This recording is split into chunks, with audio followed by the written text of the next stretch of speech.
இன்றைய தினம் ஆங்கில வருடத்தின் முதல் நாள். அதே மாதிரி மார்கழி மாத வளர்பிறை. இந்த வளர்பிறையில் இந்த வருடத்தோட முதல் நாள் இருக்குது. ரொம்பவே ஒரு சக்தி வாய்ந்த நாள்னு கூட இந்த நாளை சொல்லலாம். நம்ம வந்து வளர்பிறையில் செய்யக்கூடிய ஒவ்வொரு விஷயங்களுமே நமக்கு வளர்ந்துட்டே போகும் அப்படின்னு நம்ம சொல்லுவோம். அதே மாதிரி தான் இன்றைய தினம் பிறை தரிசனம் அப்படின்றதுனால நம்ம பிறை தரிசனம் செய்ய வேண்டிய நிறைய விஷயங்கள் ஆல்ரெடி பதிவில் பார்த்துருக்கோம். அதுவும் குறிப்பாக இன்றைய தினம் நம்ம முதல் நாள் அப்படின்றதுனால, ஆங்கில வருடத்தின் முதல் நாள் அப்படின்றதுனால குறிப்பாக ஒரு சில விஷயங்களை நீங்கள் பூஜை அறையில் செய்யுங்க. உங்கள் வாழ்க்கையில் நல்ல முன்னேற்றம் ஏற்படும். பணம் தாறுமாறாக சேர தொடங்க ஆரம்பிக்கும். இந்த ஒரே ஒரு பொருளை மட்டும் நீங்கள் பூஜை அறையில் இரவு தூங்குறதுக்கு முன்னாடி, அதாவது இன்றைய தினம் இரவு 12க்குள்ளே வைத்துட்டு நீங்கள் தூங்க போயிடுங்க. ஆல்ரெடி பூஜை செய்திருந்தாலும் சரி, நீங்கள் இந்த பொருளை மட்டும் பூஜை அறையில் வச்சுட்டு உங்களுடைய வேலைகளை பார்க்க ஆரம்பிக்கலாம்.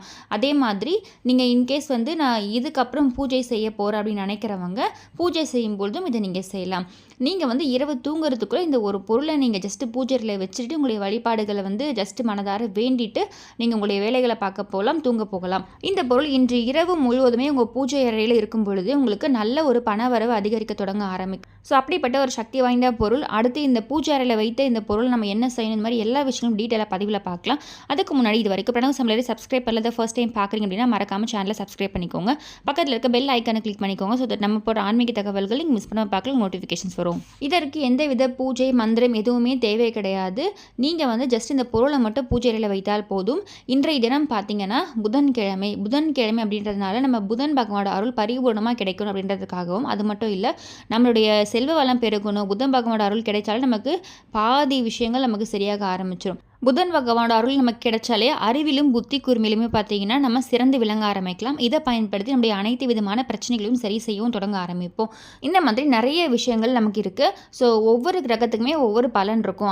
அந்த வகையில் பார்த்தீங்கன்னா உங்களுக்கு புதன் பகவான் அப்படின்னு பார்க்கும் பொழுது அவருக்குரிய தானியம் பச்சை பயிறு. இந்த பச்சை பயிறு ஆல்ரெடி உங்கள் வீட்டில் இருக்குது அப்படின்னா அதை நீங்கள் பயன்படுத்திக்கலாம். ஆல்ரெடி இல்லைன்னா கொஞ்சமாக வந்து நீங்கள் கடைகளில் போயிட்டு வாங்கிக்கோங்க. இந்த பச்சை பயிறு நீங்கள் ஆல்ரெடி வீட்டில் இருக்குன்னா அந்த பச்சை பயிரை நீங்கள் பயன்படுத்திக்கலாம்னு சொல்லியிருப்பேன். ஸோ ஒரே ஒரு டேபிள் ஸ்பூன் அளவு பச்சை பயிறு இருந்தாலும் போதுமானது. இந்த பச்சை பயிரை நீங்கள் இன்றைய தினம் பூஜை அறையில் வைக்க போகிறீங்க. அதற்கு கூட ₹1 நாணயம் ஒன்று வைக்க போகிறீங்க. ஸோ இதை வந்து ஒரு பிளேட்லேயோ இல்லை கப்லேயோ ஏதாச்சும் ஒரு சின்ன பாத்திரத்தில் போட்டு நீங்கள் வந்து பூஜை செய்து முடிச்சிருந்தீங்கன்னா பரவாயில்ல. நீங்கள் இந்த பொருளை மட்டும் அப்படியே எடுத்துகிட்டு போயிட்டு மனதார புதன் பகவானை மனசில் நினச்சிட்டு என்னுடைய அனைத்து விதமான கடன் பிரச்சனையை தீரணும், எனக்கான பணவரவு சேரணும், என்னை வந்து அறிவிலும் புத்தியிலும் நல்ல ஒரு கூர்மையாக விளங்கணும், புத்தி கூர்மை எனக்கு நிறைய இருக்கணும், அதை பயன்படுத்தி நான் வந்து வாழ்க்கையில் முன்னேறணும் அப்படின்னு சொல்லி வேண்டிக்கோங்க. வேண்டிட்டு இதை அப்படியே பூஜை அறையில் நீங்கள் வச்சுருங்க. ஸோ இன்று இரவு முழுவதுமே இந்த பொருள் அப்படியே பூஜை அறையில் இருக்கட்டும். இது வந்து நான் சொன்ன மாதிரி அளவு நம்மளுடைய விருப்பம் தான். உங்களுக்கு எவ்வளோ வேணுமோ நீங்கள் வைக்கலாம். மினிமம் 1 ஸ்பூன் அளவு இருந்தாலும் போதுமானது. ஸோ இந்த பொருள் இரவு முழுவதும் இருக்கட்டும். அதுக்கப்புறமா நீங்கள் இப்போ பதிவு பார்க்குறீங்க அப்படின்னா உடனே செய்யலாம். அப்படி ஒரு சிலர் வந்து 11 மணி கொஞ்சம் லேட்டாக தான் நான் வந்து பதிவு பார்த்துருக்கேன், அப்போது செய்யலாமா நிறைய பேர் கேட்டிருப்பீங்க. நான் வந்து ஆல்ரெடி பதிவுகள் பார்க்கும்பொழுது நிறைய பேர் வந்து அந்த டைம்லையும் கேட்டிருக்கீங்க. நான் வந்து உங்களுக்கு உடனே வந்து முடிஞ்ச வரைக்கும் உடனே ரெஸ்பான்ஸ் பண்ணியிருப்பேன். ஸோ இன்று இரவு நீங்கள் எப்போ பார்க்குறீங்க இந்த பதிவு பார்த்தாலும் சரி, உடனே இதை வந்து நீங்கள் பூஜை அறையில் போய் வச்சுட்டு வந்துடுங்க. நீங்கள் வைக்கும் பொழுது உங்கள் வேண்டுதலை மனதார உங்களுக்கு என்ன வேண்டுதல் உங்களுக்கு தோணுதோ அந்த வேண்டுதலை மனதார சொல்லிவிட்டு இதை பூஜை அறையில் வச்சுட்டு வந்துடுங்க. ஸோ நேரம் காலம் அதே மாதிரி இதை வச்சுட்டு நம்ம விளக்கேற்றணும், பூஜை செய்யணும், இந்த மாதிரி எதுவுமே கிடையாது. நீங்கள் இதை வந்து பூஜை அறையில் இரவு முழுவதும் தங்குற மாதிரி பார்த்துக்கோங்க. நாளைய தினம் காலை எழுந்ததுமே பார்த்தீங்கன்னா இந்த பச்சை பயிரை அப்படியே எடுத்துகிட்டு போயிட்டு மரத்துக்கடியில் மண்பாங்கான இடத்துல அப்படி தூவி விட்டு வந்துடுங்க. இந்த ₹1 நாணயத்தை நீங்கள் எப்போ கோவிலுக்கு போகிறீங்களோ அப்போ கோவிலில் உண்டியலில் செலுத்திடலாம். அடுத்து இந்த மாதிரி பண்ணல அப்படின்னா இப்போ நீங்கள் வந்து ஒரு கைப்பிடி அளவு பச்சை பயிர் வச்சுருக்கீங்க, இன்னும் கொஞ்சம் நிறைய வச்சுருக்கீங்கன்ற பட்சத்தில் நீங்கள் அதை வந்து நாளை தினம் எடுத்து வேக வச்சுருங்க.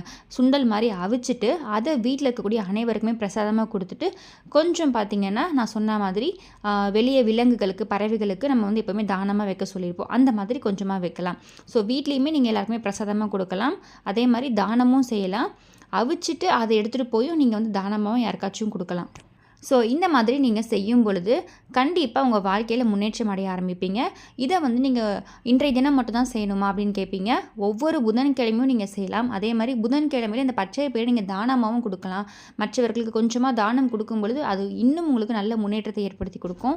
அதே மாதிரி நம்ம ஒரு கிலோ கணக்கில் வாங்கி தர முடியல அப்படின்னாலுமே நான் சொன்ன மாதிரி பறவைகளுக்கு கொஞ்சமாக தானம் நீங்கள் போடும் பொழுது அது உங்களுக்கு வாழ்க்கையில் இருக்கக்கூடிய அனைத்து விதமான கர்ம வினையும் படிப்படியாக நீக்கி உங்களுக்கு பணப்பிரச்சனை, கடன் பிரச்சனை எல்லா எல்லாத்தையுமே சரியாக்கிடும். ஸோ இந்த புதன் பகவானோட தானியம் பார்த்தீங்கன்னா நான் சொன்ன மாதிரி பச்சை பயிறு.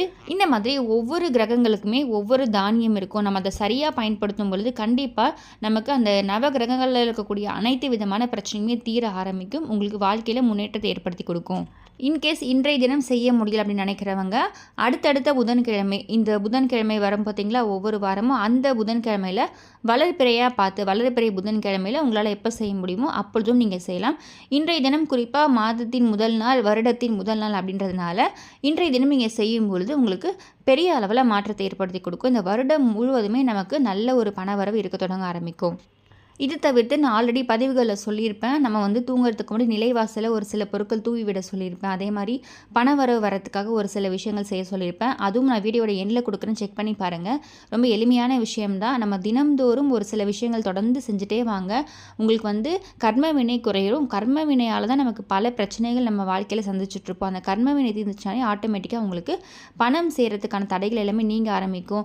வருமானம் வேணும்னு நினச்சிட்ருப்போம், ஆனால் அதற்கான வாய்ப்புகள் சரியாக இருக்காது. அந்த வருமானம் எல்லாமே நம்மளை தேடி வர ஆரம்பிக்கும். வாய்ப்புகள் நம்மளை தேடி வர ஆரம்பிக்கும். அதன் மூலமாக நம்மளுடைய பண பிரச்சனைகளும் சீக்கிரமாக சரியாயிடும். ஸோ மறக்காமல் அதே மாதிரி இன்றைய தினம் வெல்லம், அப்படி இல்லைனா சர்க்கரை, அதே மாதிரி நாட்டு சர்க்கரை எது இருந்தாலும் ஓகே, இந்த 3 பொருள் எது இருந்தாலும் அதை கொஞ்சமாக நீங்கள் எறும்புகளுக்கு தானமாக தூவி விடுங்க. இன்றைய தினம் மட்டும் இல்லை, தினம்தோறும் இதை தொடர்ந்து செஞ்சுட்டே வாங்க. விரைவிலேயே உங்களை அனைத்து விதமான கடன் பிரச்சனையும் தீர ஆரம்பிக்கும்.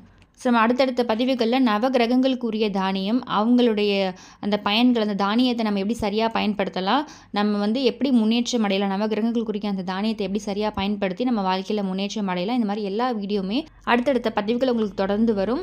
ஸோ நீங்கள் வந்து இதெல்லாமே மிஸ் பண்ணாமல் பார்க்கணும் அப்படின்னா மறக்காமல் பிரணவ் சமையலை சப்ஸ்கிரைப் பண்ணிக்கோங்க. பக்கத்தில் இருக்க பெல் ஐக்கனை கிளிக் பண்ணிக்கோங்க. ஸோ தட் நம்ம போகிற ஆன்மீக தகவல்கள் இங்கே மிஸ் பண்ணாமல் பார்க்கலாம், நோட்டிஃபிகேஷன்ஸ் வரும்.